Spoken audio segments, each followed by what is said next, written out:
STEM. Have you ever heard of STEM? No, not that kind. I mean STEM. It's an acronym for science, technology, engineering, and math.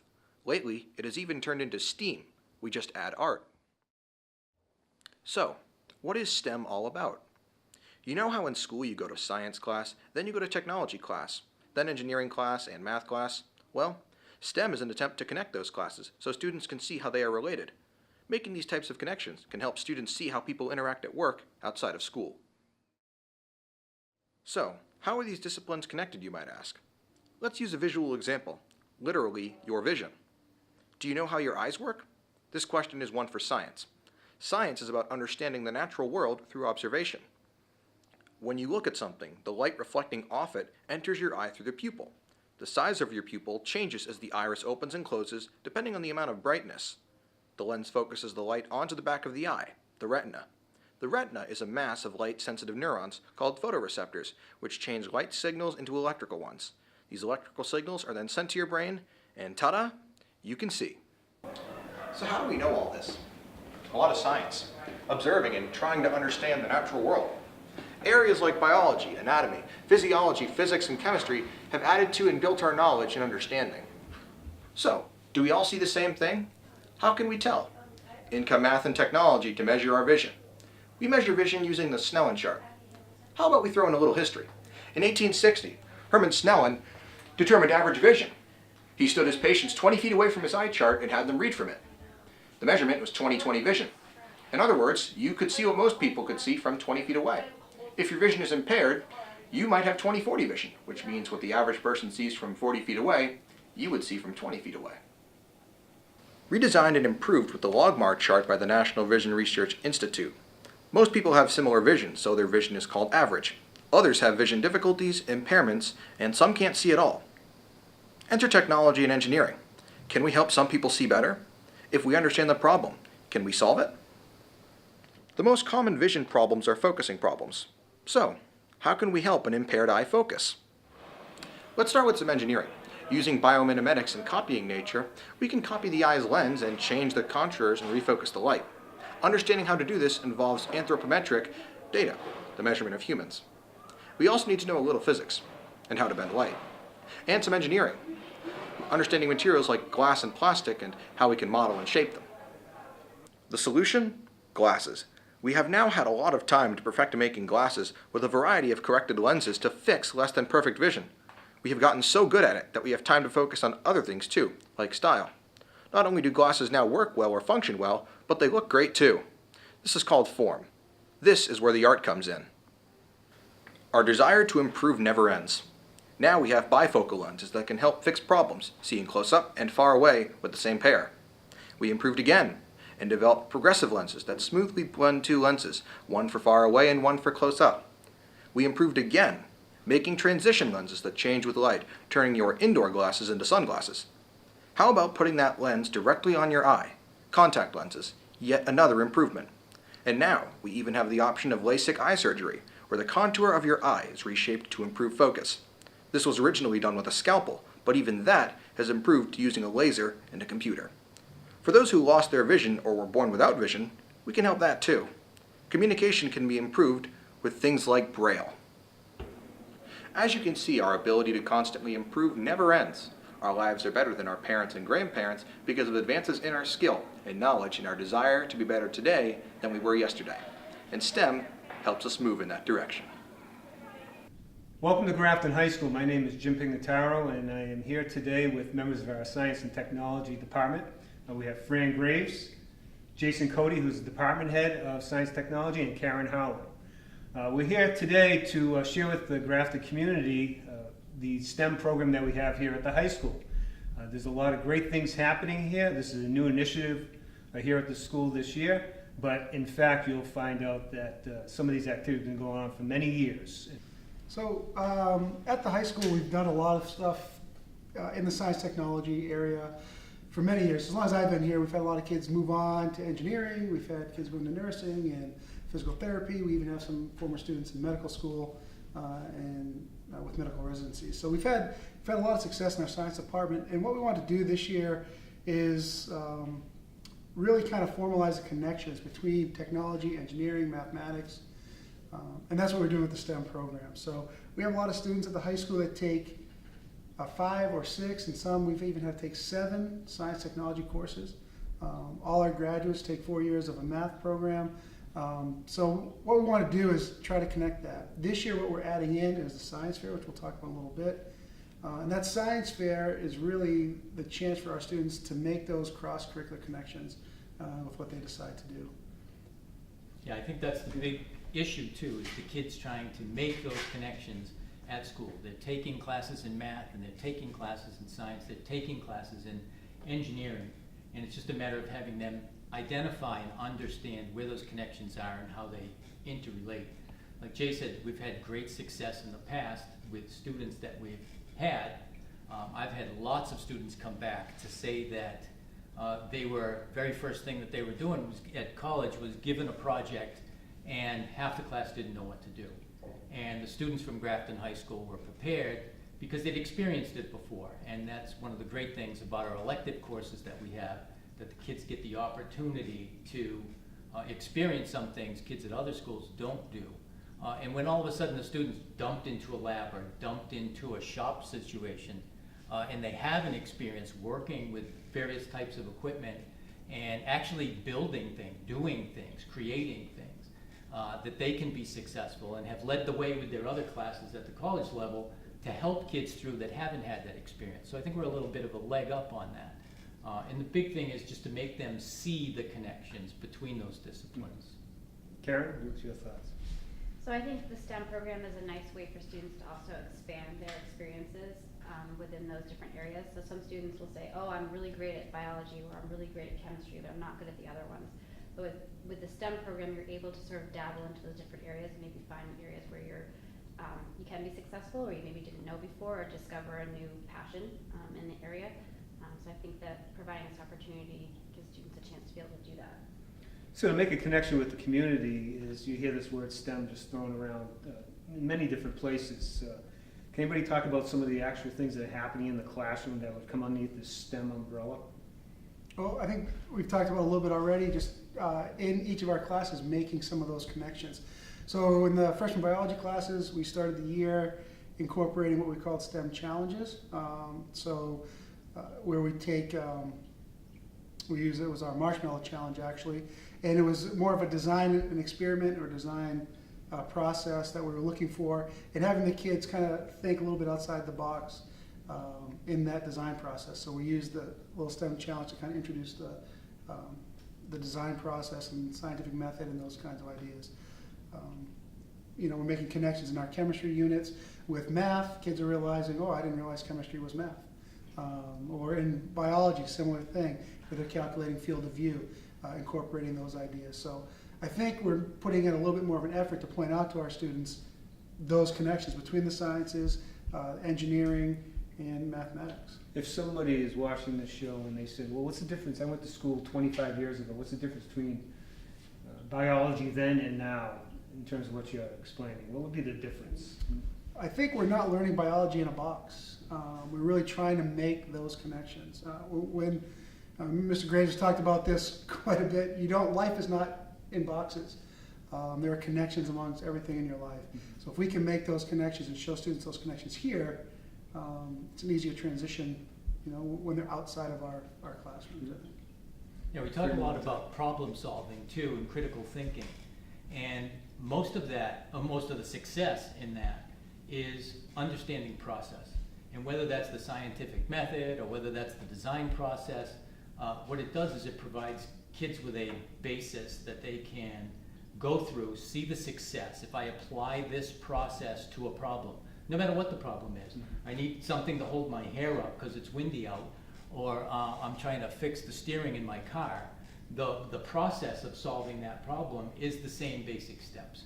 And once kids can see that if they follow that process, that their opportunity to be successful is greater than if they just go at something haphazardly. And the connections then between the disciplines is how do I understand and take what I learned in my science class now, because a light bulb goes off and oh yeah, this is related to this. we can make a connection between biology and the way that a cell works and how a fuel cell works in a car. It's really the same thing. It's called a fuel cell for a reason because it processes the same way. Yeah. So all we need kids to do is try to make those kinds of connections. And it's all based on opportunity. We have lots of kids that come here, I think because we have the opportunities here in the variety of classes that we have and the student-driven schedule and electives that we have, that the kids can actually experience things. And lots of kids go to college and they change what it is that they want to do because they finally experience something else. And you don't know what it is until you're exposed to it. And I think we have a huge advantage by giving kids exposure to a lot of various things. And now if we can make those connections and have kids see how process fits into that, then I don't care if your process is in writing a paper in English class or if it's on the football field and solving the game that's in front of you at the moment or creating the latest invention that's going to change humanity. It's really the same steps. And once kids see that, I think that you have empowered them to be creative and take initiative and move on to the next step. One of the strengths about Grafton High has always been that the kids can take biology their freshman year, or they have to take biology their freshman year, but after that the door is open to any area they want to take into science, rather than some schools where they just track the kids. If you take this course, you have to go to this course, etc. And here at Grafton High, the kids have many opportunities out there for them to take different courses in the science and technology area. Karen, your perspective on some of the things that are going on here in the school right now with regards to STEM? So I'm helping to lead off the Science Fair program. So the Science Fair is a great opportunity for students to, again, like you said, not only pursue their interests, but also to take ownership over their learning. So what's nice about the fair is that they're able to choose any topic in science, technology, math, engineering, and make it their own. They come up with an original design or original idea, and they go with it. And oftentimes throughout that process, they're going to uncover those connections between the different areas just as a natural progression of their project or design. So they're expanding their own horizons, but they're also keeping control out of how they're experiencing that and what they're actually getting as an end outcome. Can you talk about initially what the reaction of the kids has been and just the takeaway from the students? So I've been really pleased with the outcome that we've had. Yeah. We've had about 40 students coming to each meeting each month. We've had a couple of meetings in September and October. And the students have been very engaged and excited, coming up with a lot of great ideas. Some groups are even debating with each other about what direction to take. So there's a lot of excitement that I'm seeing, which is really great to see. And so far, the excitement seems to be continuing. So we're going to find out over the next month or so what those topics are going to be, and the kids are going to start doing their experimentation and making their designs. So it's been a really great turnout so far. And when you say a science fair, is there certain fairs that are coming up? Is there a timeline for the kids to follow? There is. So the goal is to have their project or design completed by early March. And what we're going to do is we're going to have a fair here at the school. So the students are going to set up a poster. They're going to show all of their work that goes into their design or their experiment. So every part of the scientific method process, their hypothesis, what data they collected, their methods that they use, evidence of those methods. If they have a video of them doing it in the lab, they're going to share that. And we're going to have judges from the school and around the community. And we're going to look for our top 3 to 5, I think we said, projects or designs. And they have an opportunity to share with each other and with our community here in Grafton what they've been working on, which is really great.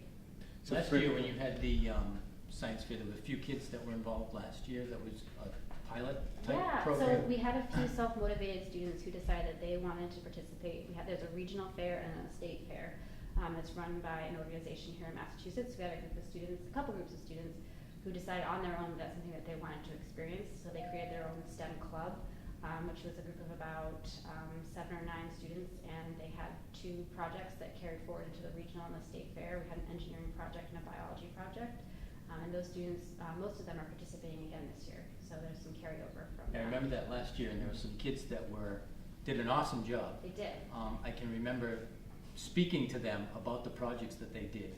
And I think one of the hardest things for a kid to realize is that you can work on something for months and months and months and months. And at the end of the day, you haven't solved your problem, or you haven't been the successful. And they need to see that success isn't just inventing something new, but that moving something forward is a success. Right. And I mentioned to some of your students that day that I know people that have worked in science their entire lives and have never solved a problem. But what they do is slowly move that problem forward. They're not going to come up with the solution to cancer today. Right. But if we can move that ball forward, that's a win. And we've been doing that for years. You know, kids tend to think that just because they aren't number one or that they didn't get to that goal, but that research is valuable. Everything that they do is valuable to, again, move that ball forward. How do you work the kids through that process where so many times they're chasing a grade, they didn't get a certain score on a test? How do you get them to move forward in that process that you're maybe not going to succeed at that first level? I guess it's what you define as success. Yeah. You know, and we're so used to success being the big check mark or the A or all the answers are correct. The answers don't always have to be correct. I try to tell the kids that when I look at what is education, if we took it back to that point, I say education isn't about questions and answers, but it's about moving the processes that move us from a question to an answer and then to the next question. And there's always the next question, so we never end. It's that constant flow. And once they buy into that, I think that they're okay with the fact that, that they don't have to have the solution every single time. Us as educators, because we hang numbers on things, it's hard. How do I evaluate a student without doing that, yet providing them the opportunity to see that, there's more to be done at the end of the day? It's tricky. That's really difficult. I'm excited that the kids are volunteering to take part. And that they're interested. I look at kids that are in elementary school. I can remember my own kids and how excited they were to go to school. And then all of a sudden, when we start keeping too close a track of them, how their interest fades. And it's got to stay exciting. We're going to try to keep it exciting. I think this is a great way to do it. Once they see those connections and we can move to the next step and the next step, I think we'll get there. But it's tricky. So I think in the classroom, if you sort of emphasize and create a culture for, okay, we can learn more from our mistakes and what you do wrong than what you do correctly. And that's certainly for sure in the real world with scientific research. They call it research for a reason. And then the fair is a great opportunity for them to experience that. You say, well, where can you take it next? Oftentimes the judges at the fairs will say, are you going to continue this next year?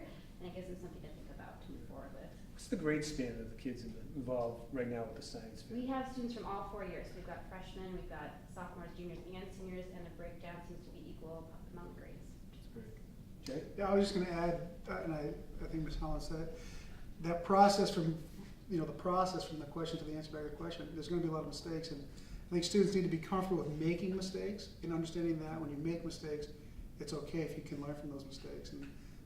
And that's just a different mindset, I think, for a lot of kids. I'm going to make a mistake, but it's okay. I'm going to learn from that. And I just reiterate this. That's part of this whole process. Yeah. Before we get to the overall requirements or expectations of the STEM program, what if somebody asks, what's the end outcome of STEM? What would your answer be? There could be multiple answers, but what's the ultimate goal with that, or goals? We talk about lifelong learning, and it sounds kind of corny maybe, but this is learning. This is the process that they're going to use, making those connections, understanding that it's okay to make mistakes and learn from them. It's something they carry with them outside of my classroom, to the next classroom, to their job, to their life, to relationships with people. I guess that's the ultimate goal, is continue learning once you're gone from here.